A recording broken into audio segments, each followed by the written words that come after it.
저는 학생들과 같이 ESG 이슈를 공부하고 있는 이보삼 교수입니다.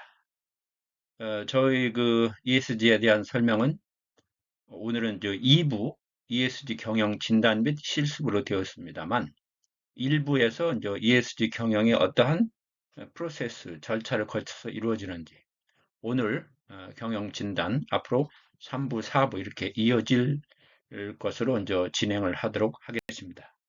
특히 오늘은 간단하게 여기 세 번째 지속 가능성과 ESG 경영의 영향 3.1 환경적 지속 가능성과 ESG 경영 영향 다시 말해서 환경적인 여러 가지 이슈가 환경적인 여러 가지 그 ESG에서 다루어야 될 그러한 그 이슈가 ESG 경영 지속 가능 경영에 어떠한 영향을 미치는지 그 두 가지의 관계에 대해서 한번 문제 그리고 사례를 통해서 설명을 드리도록 하겠습니다. 문제를 통한 ESG 이해력 증진.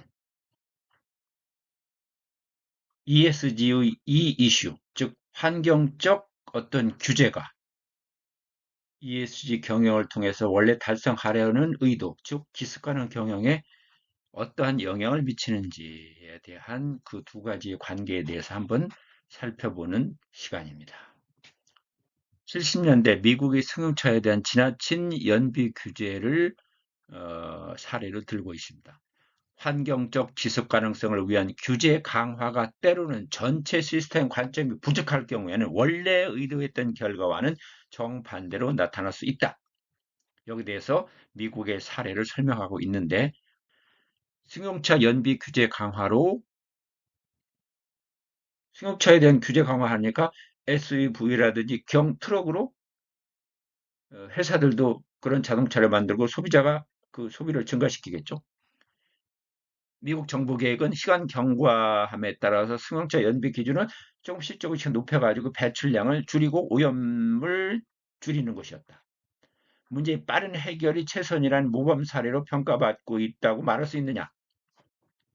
모든 가능성을 탐색하고 최선의 결과를 얻기 위해서 이것저것 다양한 다른 측면을 고려해야 되는데 그것이 부족했다고 평가할 수 있다. 이 중에서 어떤 것이 가장 맞지 않느냐?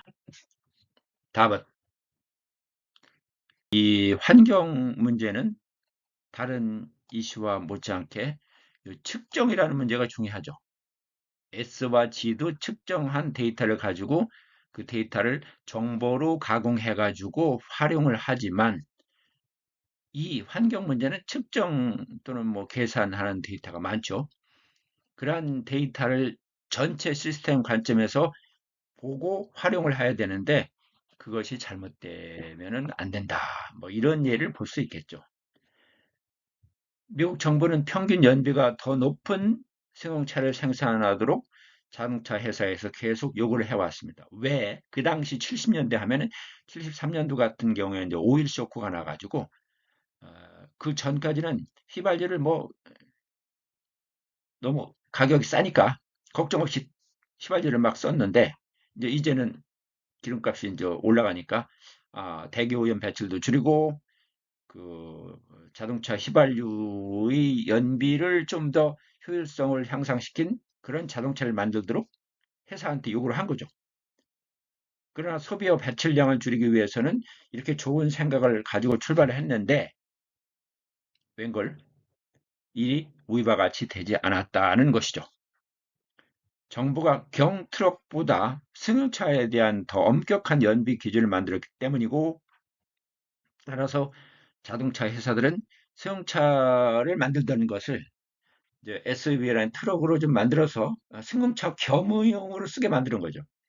70년대 SUV와 트럭이 미국 전체 신차 판매의 3%를 차지하는 것이 2000년대 초반에 와서는 무려 50%로 증가돼서 원래 의도했던 대기오염 배출도 줄이고 온실가스도 배출도 줄이겠다는 것이 잘 안 됐고 더 무거운 차량이 이렇게 다니다 보니까 되게 미국 차들은 등치가 크잖아요. 아마 지금도 그러한 영향이 있지 않느냐, 그러한 문화가 있지 않느냐. 그러니까 큰 차가 뭐 다니다 사고 나면은 중상자, 사망자도 늘었죠.